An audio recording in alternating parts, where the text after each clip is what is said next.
Hi, these are more somber times than usual. We see a big conflict going on in West Asia or Middle East, as it used to be called, where a number of countries are involved. A lot of viewers would be interested in market impact, and I will come to that. But let me first give you a bit of a background, with the caveat that I am not a geopolitics expert, but I have looked at facts and data for a long time.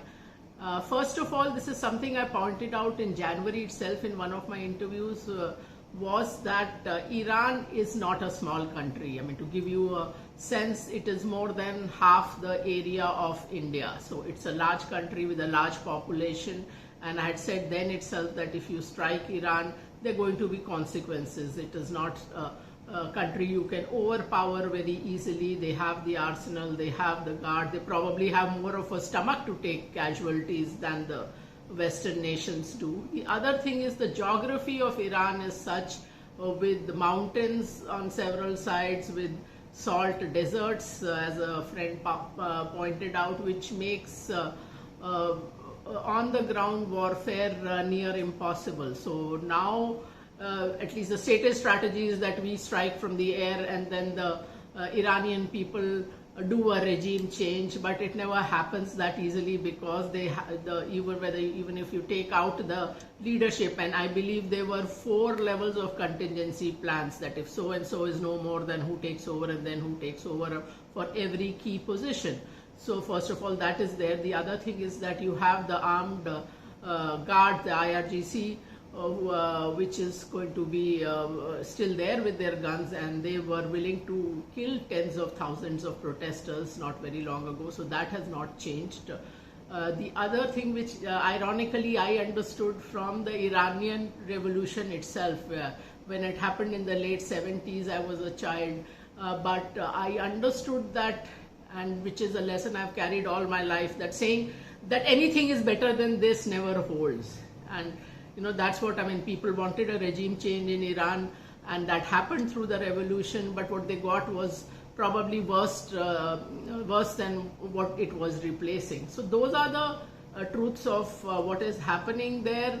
And Iran, I think, has been strategic in trying to basically increase the risk perception of the region. So whether it was closing the straits, which meant not just that oil wouldn't move, maybe someone can provide military protection for oil tankers, but they made the risk premium on the oil movement so high that practically speaking no commercial oil will move through the straits.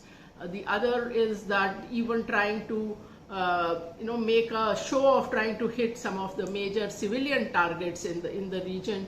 Again, you are increasing the risk premium, you are really hitting the economy of the country. I think that was the countries. So that appeared to be the objectives, and to an extent I would say that they have succeeded. Now coming to the markets, now this is a thing which actually we did this study at the time of the Russia-Ukraine war 4 years ago. We went back 50 years, looked at every geopolitical event. So right from I would say things like the 2 Gulf Wars, Afghanistan, 26/11, US bombing Libya, all of that.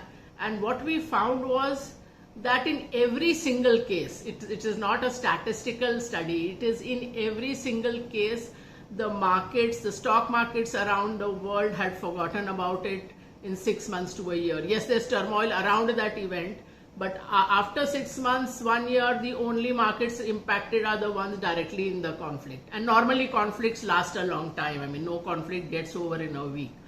So those were the learnings, that if you're on a very narrow focus of the markets, normally it does not impact the markets. And that's what happened actually with Russia-Ukraine also. I remember 6 months after that, there were headlines in the papers that the market has forgotten about it. I said I pointed it out on the day. So, I think do not panic on the market front. As far as oil is concerned, first let me tell you what we did on oil a few weeks ago, and that was not a call that this conflict would break out, but simply in the trajectory of the oil prices, it appeared to us that the risk reward was in our favor in terms of oil going up. So in our last rebalance about I think a month ago, We further underweighted US equities and we increased our commodity exposure, both oil and metals. So that has played out well. Having said that, again let me tell you that every time there is a conflict in the Gulf, oil prices go up.